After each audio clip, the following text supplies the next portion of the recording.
आप देख रहे हैं देश लाइव, देश की आवाज। अस्सलाम वालेकुम, आदाब, नमस्कार, सत श्री अकाल। देश लाइव में आपका स्वागत है। मैं हूं सहल कुरैशी। दोस्तों, इजराइल और फलस्तीन के बीच जो जंग चल रही है, उसी के साथ साथ पूरी दुनिया में हालात किस तरीके के बन रहे हैं। मैंने जब ये जंग शुरू हुई तब मैंने कहा था कि पूरी दुनिया का नक्शा बदलेगा। दुनिया के जो जितने भी देश हैं, उनके रिश्ते पहले जिन देशों के साथ में जैसे थे, उनमें भी कुछ बदलाव आएगा। अब जिस तरीके से इजराइल और फलस्तीन की जंग का जो मामला इंटरनेशनल कोर्ट ऑफ जस्टिस में पहुंचा, आज दूसरे दिन की वहां पर सुनवाई चल रही है। इस दौरान इजराइल ने जो है वो तमाम आरोपों को बेबुनियाद करार दिया है, क्योंकि कल पहले दिन अफ्रीका की तरफ से जबरदस्त बहस की गई थी।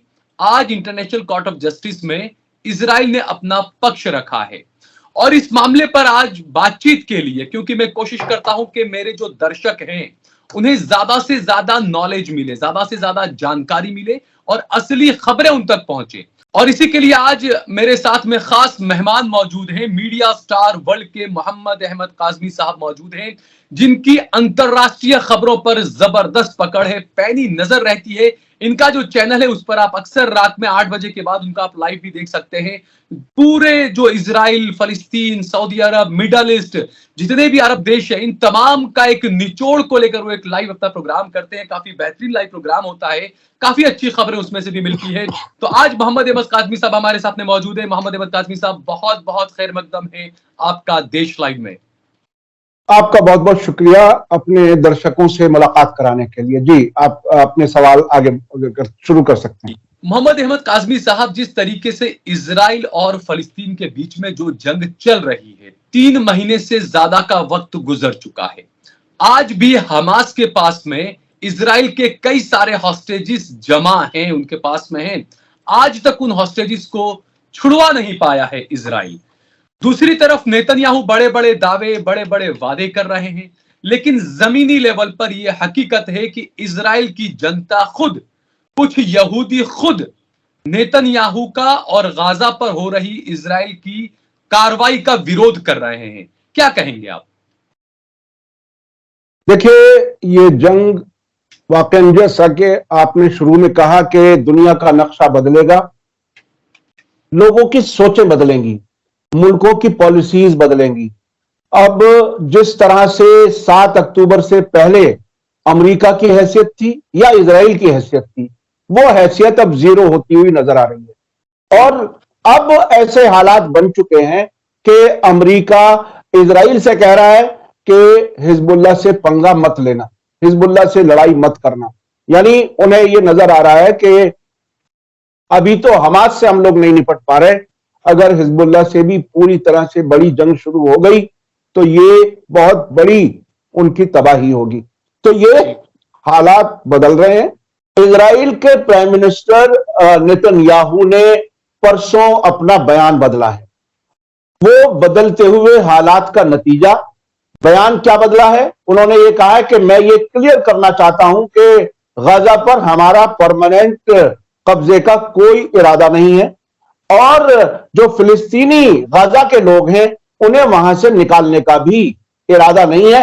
हम हमास से लड़ रहे हैं, हमास के अलावा फिलिस्तीनियों से हमें कुछ लेना देना नहीं है। यानी इस तरह से उन्हें कहना पड़ा। अब से पहले उन्होंने 2 मकसद बताए थे जंग लड़ने के।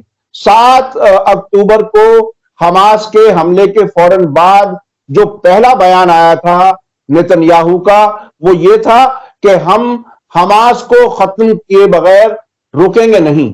लेकिन अब यह हो रहा है कि इजराइल का डेलीगेशन कायरो जाता है, मिस्र, और मिस्र से पहले ये आवाज आ चुकी है, कतर से भी पहले ये आवाज आ चुकी है 3 दिन पहले कि हमास अब बात करने के लिए तैयार नहीं है।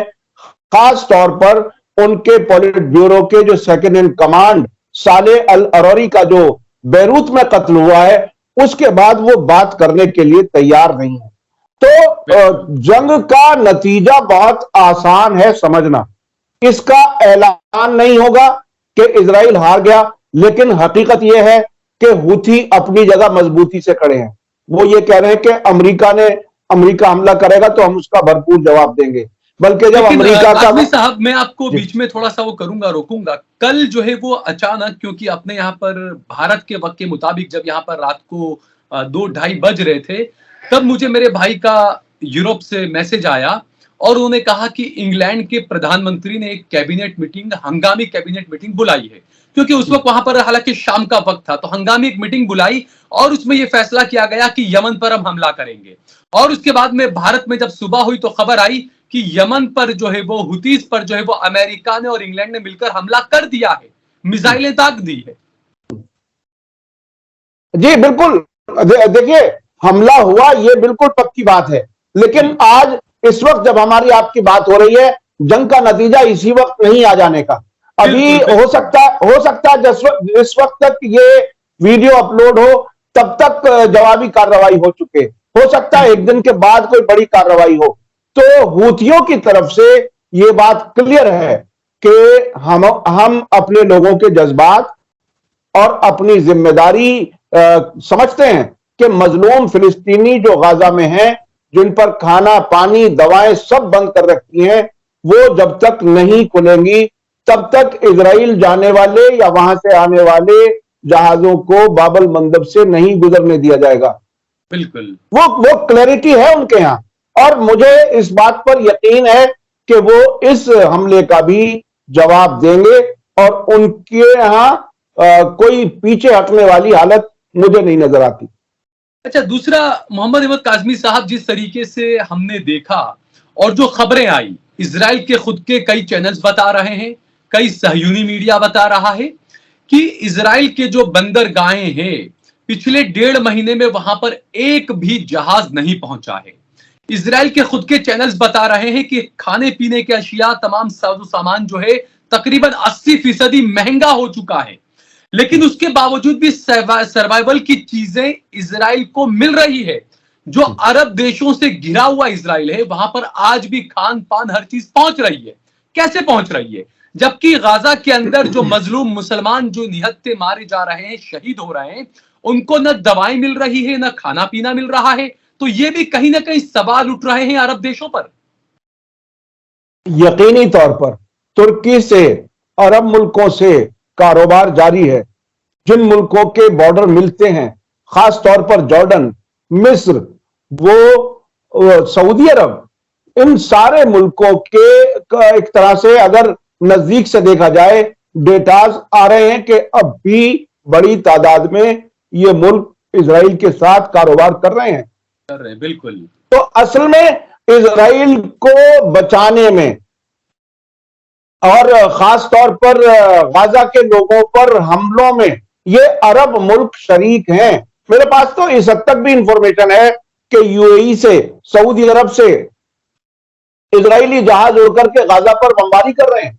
तो ये तो बराबर के शरीक हैं, और ये कोई कम गुनाहगार नहीं है। इसको यानी ये बहुत खबर है आपके पास में कि सऊदी से और यूएई से उड़कर वो बम जाकर गाजा पर बरसा रहे हैं? ऐसे ऐसे शुरू के हफ्तों में इस किस्म की इंफॉर्मेशन आई थी बाकायदा, और इसमें कहीं कोई शक नहीं है। जो उन्होंने हमास को टेररिस्ट भी कहा था, आपको याद होगा, शुरुआत यूएई में, ने जी। भी, सऊदी अरब ने भी। तो बिल्कुल, और अब भी सऊदी अरब के एम्बेसडर ने 2 दिन पहले लंदन में जो इंटरव्यू दिया है बीबीसी को, उन्होंने कहा है कि हम दोस्ताना, बिल्कुल। इस जंग के बाद अपने नॉर्मल ताल्लुकात करने के लिए ख्वाहिशमंद हैं। और उन्होंने बिल्कुल, ये भी कहा कि 2008 से हमारी कोशिश है कि ताल्लुकात नॉर्मल हो, और हम इजराइल को तस्लीम करना चाहते हैं 2008 से। तो इस हद बिल्कुल। तक खुल करके बात आ गई, और इससे ज्यादा क्या सबूत चाहिए कि वो खुद, और आज भी सऊदी अरब में हमास के लोग जेलों में बंद हैं, जो इस जंग बिल्कुल, से पहले जेलों में उन्होंने अपने आकाओं के कहने पर उनको जेलों में बंद किया था। तो बिल्कुल, ये बिल्कुल पूरी तरह से अब इस जंग से बहुत लोगों के, बहुत हुकूमतों के, बहुत से हुक्मरानों के चेहरों से पर्दा उठा है। और मुझे ऐसा लगता है कि आने वाले वक्त में इन मुल्कों में भी अवाम जरूर अपने अपने हुक्मरानों से बेदारी जाहिर करेंगे। मोहम्मद अहमद काज़मी साहब, जिस तरीके से जो मिडल ईस्ट की खबर है, मशरिक वस्ता की जो खबरें, उसमें काफ़ी पकड़ आपकी रहती है, काफ़ी बारीकी से आप, काफ़ी करीब से आप सारी चीज़ों को देखते हैं। जिस तरीके से भारत को लेकर कई सारे फ़ोटोज़ सोशल मीडिया पर वायरल हो रहे हैं, उसकी हकीकत किसी को नहीं पता। ये कहा जा रहा है कि इस जंग के अंदर फ़लस्तीन और इज़राइल के बीच में जो जंग चल रही है, उसमें भारतीय सैनिक भी कहीं न कहीं लड़ रहे हैं, इस तरह के फ़ोटो आ रहे हैं। क्या उसमें कुछ सच्चाई आपको नज़र आती है? देखिए, इस तरह के फोटो आए हैं, कंफर्मेशन कहीं से नहीं है।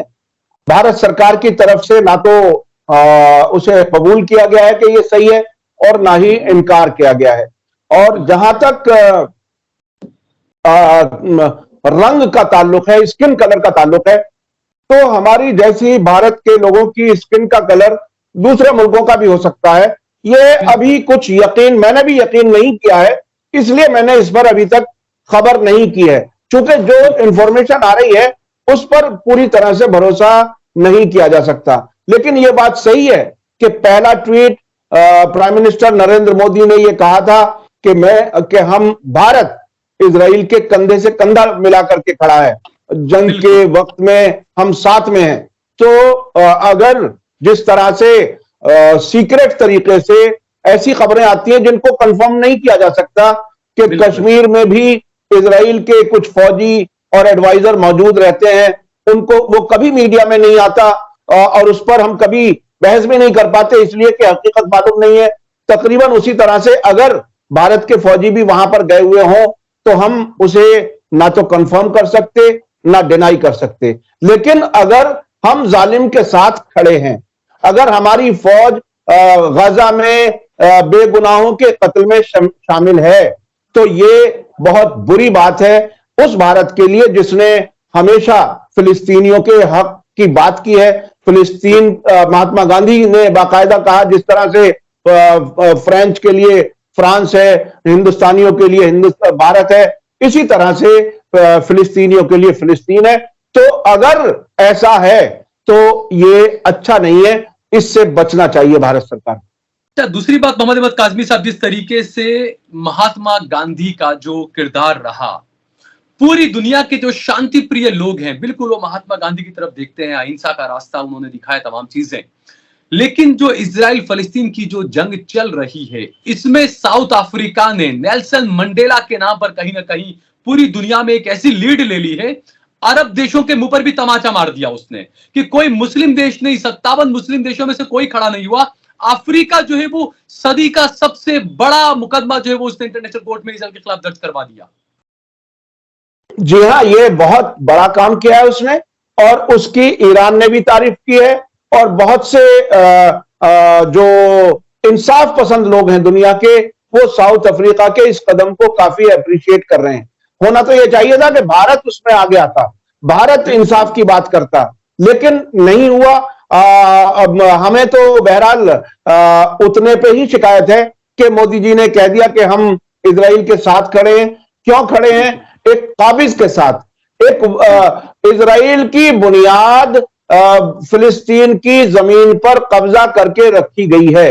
अगर मेरे घर पर कोई आकर के कब्जा कर ले और कोई तीसरा आदमी कहे कि हाँ ये कब्जा बिल्कुल ठीक है, वो मेरा हमदर्द तो नहीं हो सकता। तो ये बिल्कुल गैर मुनासिब बात है। और एक चीज और हुई है, मैं आपको एक बताऊं कि पूरी दुनिया ने फिलिस्तीन की हमदर्दी के नाम पर रामल्ला में मौजूद इजरायली एजेंट महमूद अब्बास के साथ फोटो खिंचवा करके हमदर्दी पूरी कर ली है दिखाने के लिए। वो भी अपने आप में बहुत गलत है, फैक्चुअली इनकरेक्ट है वो, चूंकि वो भी फिलिस्तीन का नुमाइंदा नहीं है। देखिए, जो भी अपने घर के पर कब्जे के खिलाफ, यानी अपने मुल्क की आजादी के लिए खड़ा है, वो लेजिटिमेट नुमाइंदा हो सकता है, ना कि डाकू के काबिज के साथ मिलकर के इस हद तक मिल जाए सिक्योरिटी एग्रीमेंट के नाम पर कि फिलिस्तीनियों को, हमास और जिहाद इस्लामी के लोगों को वेस्ट बैंक से गिरफ्तार करके इजरायलियों के हवाले कर दे। तो इस किस्म की लीडरशिप को फिलिस्तीनी लीडरशिप समझा गया है। यह खुद अपने आप में बहुत ही नाइंसाफी हुई है फिलिस्तीनियों के साथ। यासर अराफात को फिलिस्तीन का नुमाइंदा बताया गया, लेकिन उन्होंने कैंप डेविड साइन किया, उन्होंने इजराइल को एक मुल्क के तौर पर तस्लीम किया, उनसे यह वादा किया गया कि 2 स्टेट सोल्यूशन होगा, वो उस धोखे में भी आए।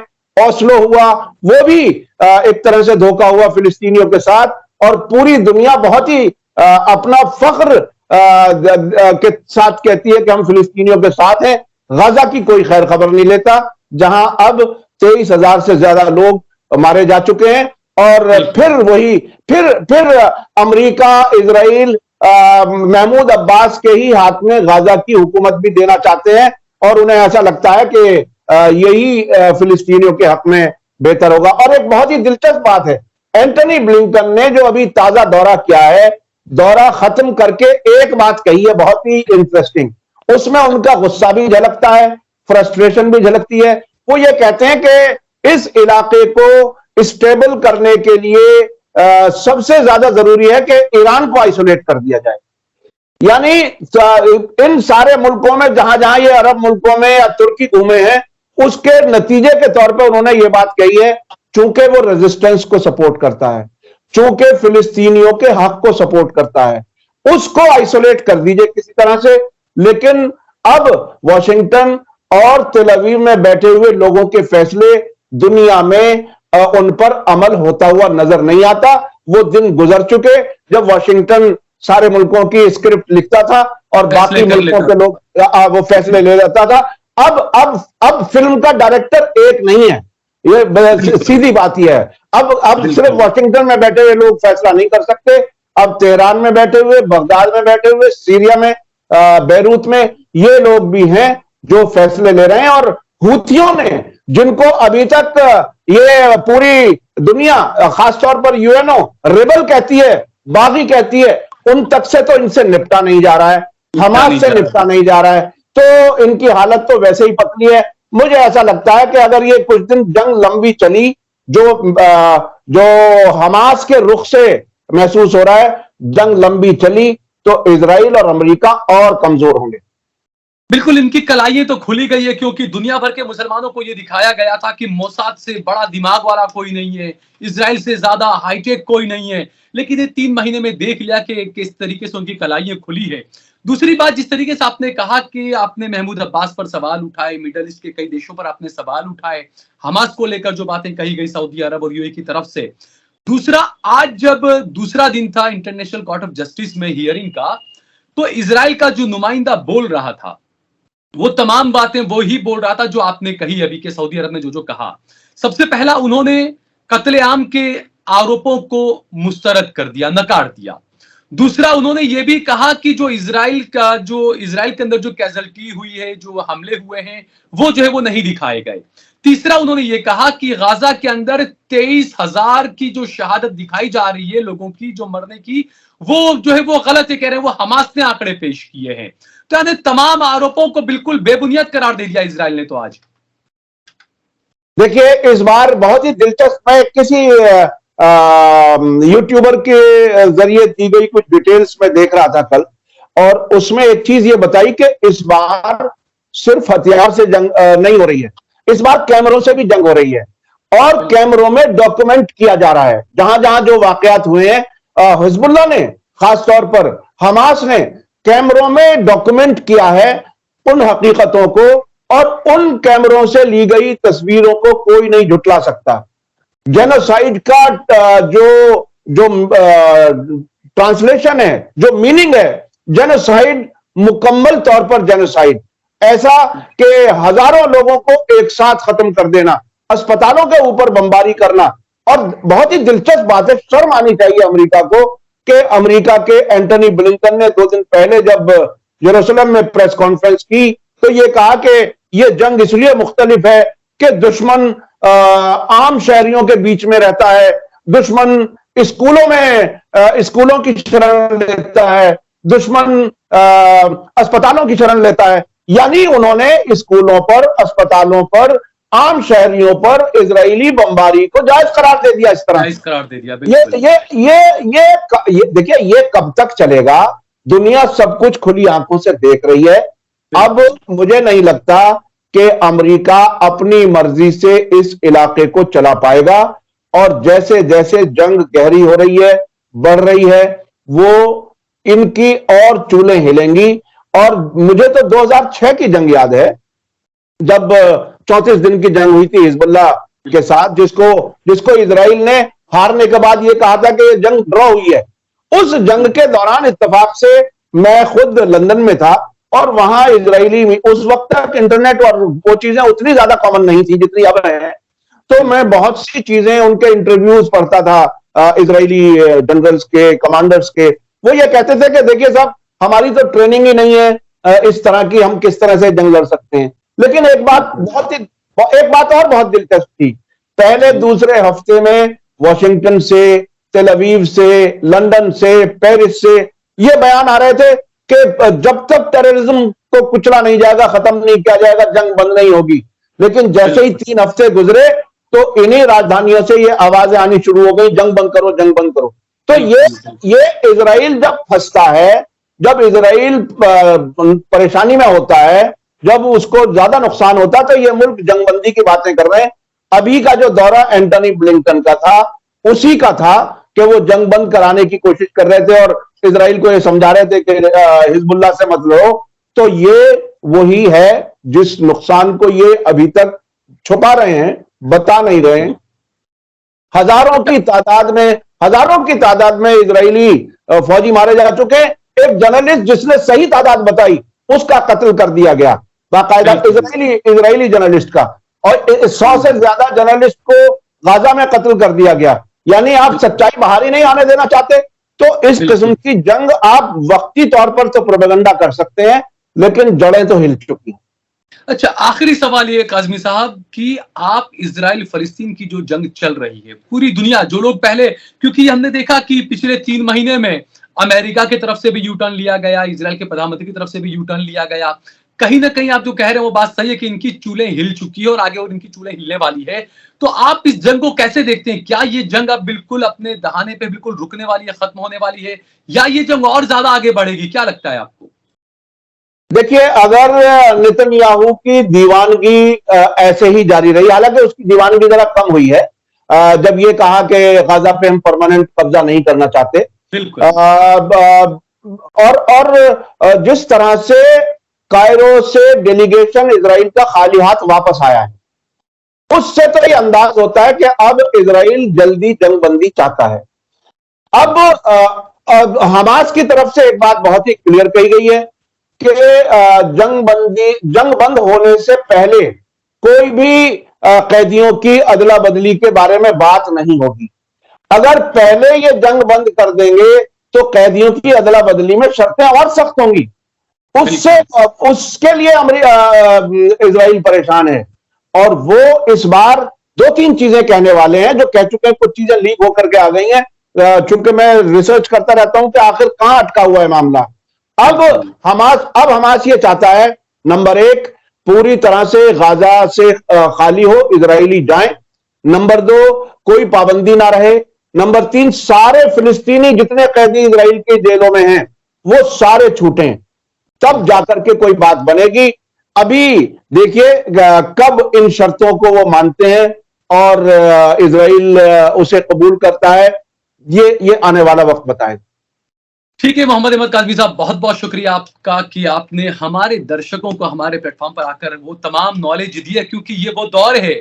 मैंने जिस जंग की शुरुआत में काज़मी साहब कहा था कि जो इजराइल और फलस्तीन की जो जंग है वो सच और झूठ की जंग है।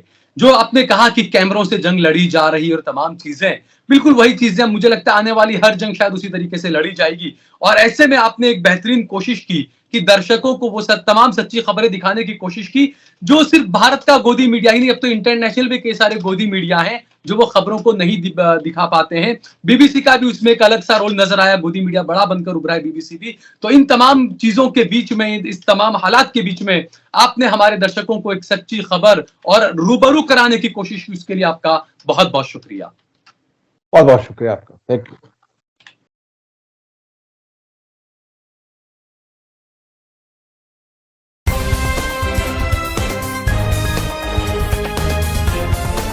देश और दुनिया की तमाम छोटी और बड़ी खबरों के लिए हमारे चैनल को सब्सक्राइब करना न भूलें और बेल का बटन जरूर दबाएं।